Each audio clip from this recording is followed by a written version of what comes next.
What up, YouTube Live? How's it going? Wait, before I nibbled on this, let me double check real quick. Make sure that we are live streaming. hmm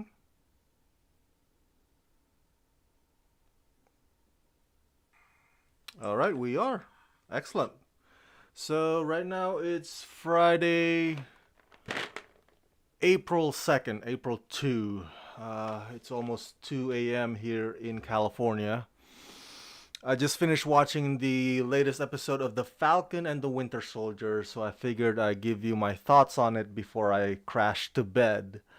As always, with any review of episodes that already aired, this review contains spoilers. So, heads up, spoiler alert, there will be spoilers in this video. This review is only for those of you, my fellow Falcon and the Winter Soldier fans, who have also watched today's new episode, episode 3, by the way. And there are only 6 episodes in this entire series of Falcon and the Winter Soldier. Let's cut to the chase. My homeland, Indonesia, was mentioned today, very briefly. When Bucky Barnes was referring to Madripoor being located in the, he said he said Indonesian archipelago. So within the geographies of Indonesia, if you look up Madripoor, it's a fictional country. Okay, it doesn't exist. It's a fictional land in a Marvel universe, and it's located, I believe, Madripoor, I believe, is located somewhere in between Singapore and Sumatra. Sumatra is part of my homeland. Singapore, of course, is its own country. It's been a while since I studied geography. I'm kind of rusty now, but as I recall, there's nothing in between Singapore and Sumatra. Maybe there were some uninhabited, like, small islands, but that's about it. Um, so yeah, I guess this is the first time the Madripoor, live action version of Madripoor finally gets depicted. And what do you know? Even though it's located somewhere in Southeast Asia, many of the residents of Madripoor are non-Southeast Asian. And they all seem to be partying, man. They all seem to be having a blast and partying and night clubbing, and it's just a place of decadence and debauchery, the kind of place that I would want to go to. It's very touristy, most definitely. None of the locals are there. So that cracks me up, right? It really looks European for a Southeast Asian supposedly location. But hey, baby steps, right? I mean, Raya and the Last Dragon, it's supposed to be Southeast Asian, but many of the voice actors are East Asian, so it, sometimes with Disney and Marvel, you just gotta be patient, I suppose. I mean, hopefully one of these days, the Raid star Iko Uwais could could become part of Marvel Cinematic Universe. That would be awesome because that would be real represent. Bucky Barnes saying Indonesian archipelago was okay. That was a cool represent, but not until somebody like Iko be part of the whole MCU, then that it would be real represent. Moving on to the next thing I have on my bullet point. So I guess I was wrong. I mentioned last week that you know, what's his name? The new Captain America, Powell, John Powell, is it? That he and his partner have resources, right? So I predicted, or I suspected that they were gonna get ahead of this whole rivalry versus, of course, Falcon and Winter Soldier. But nope. Apparently, with all the resources that Powell has, they're still behind. Apparently, uh, busting Zemo out of prison is much more helpful to the mission than I predicted. Um, I think we saw that coming a mile away. I think a lot of us thought, had that inkling that Winter Soldier's gonna bust Zemo out. Um, because how else? I mean, like he wouldn't be able to help out from inside the jail cell.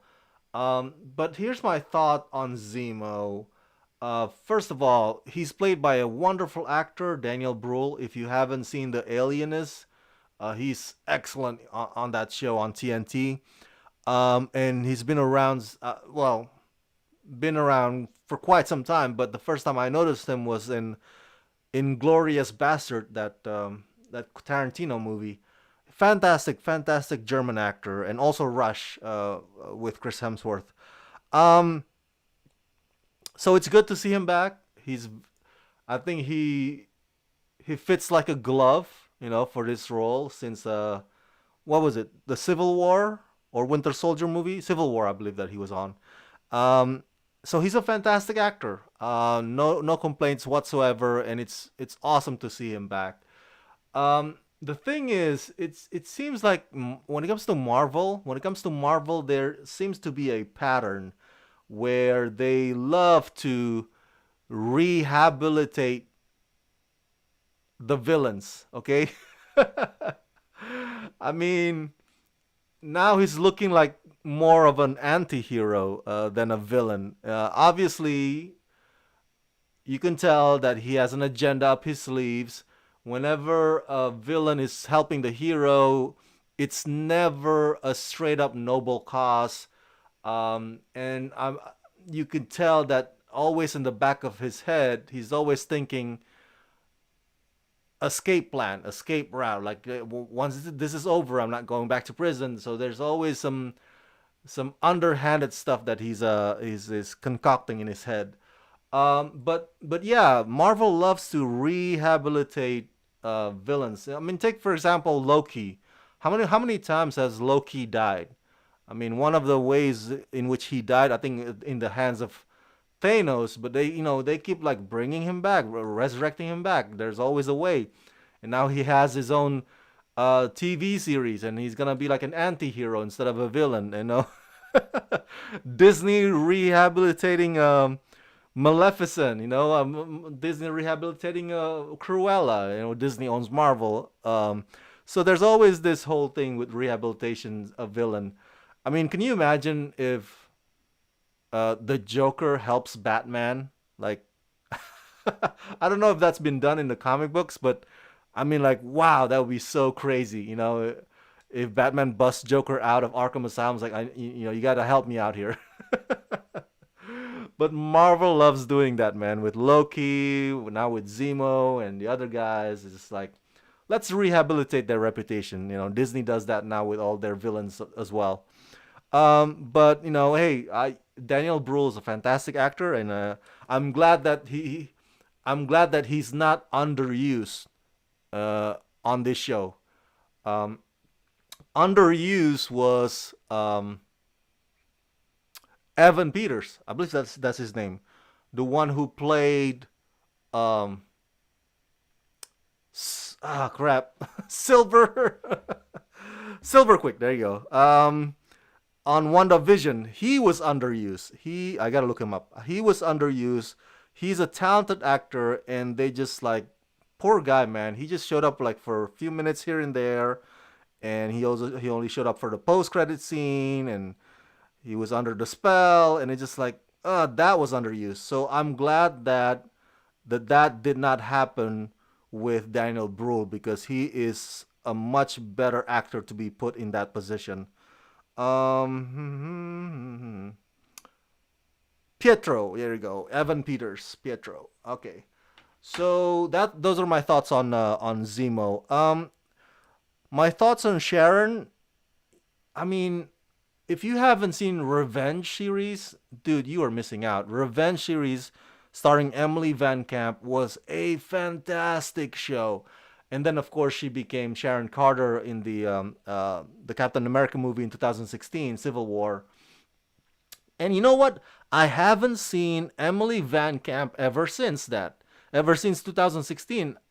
I've been wondering, like, why hasn't Marvel Studios been using her? Like, where has she been all this time? I looked her up. I mean, she did some other shows and other little movies here and there, but I thought for sure that Revenge and Civil War would kind of shoot her up to stardom, you know? Like she would be like a big deal, you know, like the next Anne Hathaway, whatever you call it. But I mean, she was just under the radar all these years, all these past 5 years or so. So just just like Daniel, I'm glad to see her back, and they really utilize her in this episode to the max. She got to kick some ass. She got to punch some peoples in the faces. I love it. I love it. And yeah, a woman of action. I really miss that about Sharon Carter, and I'm glad that they found a way to bring her back. And hopefully that's not the only episode. It seems like it's not going to be the only episode. It seems like she's going to be recurring, and that's a good thing. Um, the whole thing with the super soldier, I don't know. I guess they discover a few information in Madripoor, and that led them to the scientists. So there is some progression in the story, but not as significant as I would have wanted them to. You know, it seems like today's episode, yeah, they're moving, but not moving really progressively. You know, like okay, they found the scientist who's involved with the super soldier serum, but then Zemo had to go and kill him. And now on to the next thing.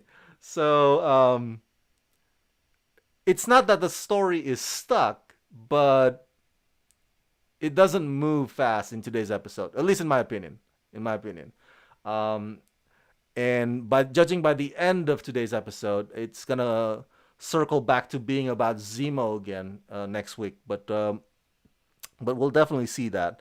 Um, I've always wanted to, not I've always wanted, I'm sorry, that's exaggeration, but I've been meaning to put a poll either on Twitter or YouTube, my YouTube channel, or both. Um, as I'm wondering, I want to ask you guys if you were in the shoes of Sam Falcon, right? I mean Sam Wilson, aka the Falcon. If you were if you were the Falcon, would you claim Captain America's shield, or would you give that up like he did on this show? What would you do? What would you do on this episode? Even in today's episode, Falcon and Bucky had this argument because apparently Falcon now got it in his head thinking maybe I should have destroyed the shield. I was like, what the? Where did that come from? And Bucky is still determined, like, we gotta steal it from Powell. We gotta steal it from Powell. Um, so we know where his head is at. But Falcon is like, holy crap, like, you know, going from giving it up to let's just dismantle it. I mean, destroy it. Like, wow. Um, I don't know. That seems too radical for my taste. If I was Falcon, would I claim the shield or would I give it up? I don't know. I don't know. I think we discussed this a little bit last week, but that the burden is so heavy, and I can understand why. Falcon doesn't seem like he's earned such a legacy. I can understand that point of view, and I can understand that if something goes wrong, that the heat will be on you because you're the new Cap. And obviously, from John Powell today in today's episode, you can tell that he's not all hero, right? Now he's even thinking about bending the rules. He's even thinking about doing it off the book for the sake of beating Falcon and Winter Soldier to the punch. So it seems that the suit and the shield have gotten to his head, especially with the way that he pushes that guy to the wall. After the guy spit on his face, remember that? And he's like push him like you can. I mean, it's like Steve Rogers would not do that. Okay, Steve Rogers would not do. You can tell that something has overtaken Powell here. Like this, like he's gone on power trip. All right, he's gone like, oh my God, do you know who I am? He pulls a Reese Witherspoon card. Okay, remember that Reese Witherspoon got pulled over by the cop, DUI a few years back, and Reese Witherspoon literally told the cop, don't you know who I am? Do you know who I am? Do you know what I do?" And that is annoying when celebrities pull that card. And so, um, oh, where is that? There you go. I lost it on my. So when he said that, like, do you know who I am? That is a sign that, um, not Powell. I'm sorry, Walker. Why did I say Powell? Did I say Powell this time? Walker. Crap. Scratch all the time that I said Powell. Walker. John Walker. Where did I get John Powell from? Was that a friend from high school?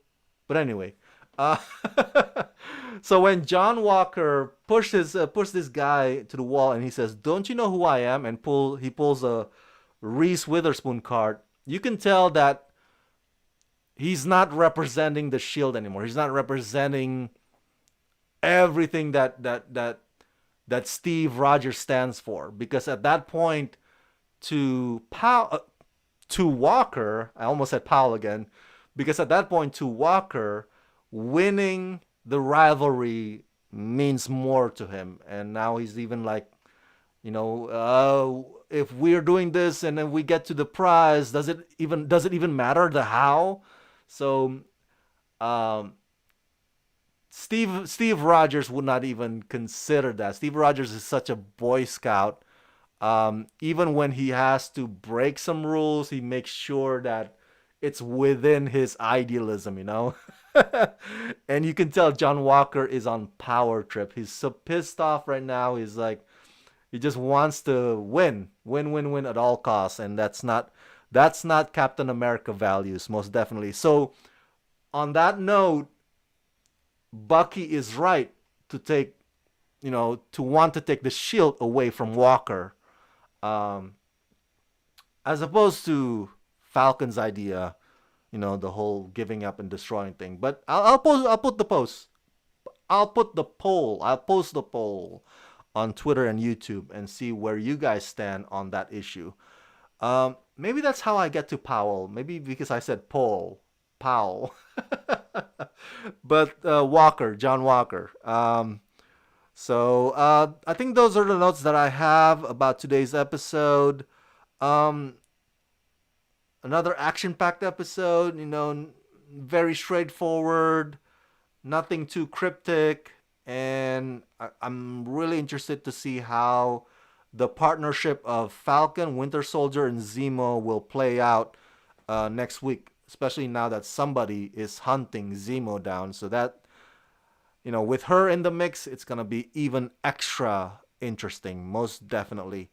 And yeah, Madripoor, everybody, located in fictional country, located between Sumatra and Singapore in the Indonesian archipelago. Indonesia, my homeland. So cool that the episode mentioned my homeland today, even for just a brief minor second. So let me know if you've seen today's episode. Let me know your thoughts. What do you think of it? Do you agree or disagree with my assessment of today's episode? Do you have theories, speculation as to what's going to happen next week? Let me know. Let me know your thoughts and questions in the comment section below. And as always, subscribe. Okay? I'm going to continue editing my other video review now. Let's rock this.